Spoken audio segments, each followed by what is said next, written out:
புகைப்படங்களாகுமே.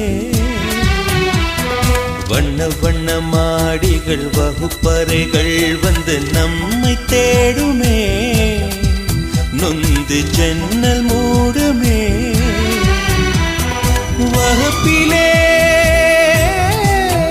பெற்ற வரங்கள் சொல்லவா குரு தெய்வம் அல்லவா.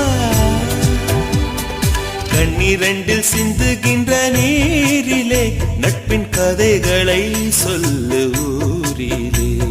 பரீட்சை முடிந்த பின்னும் பயணம் முடிவதில்லையே.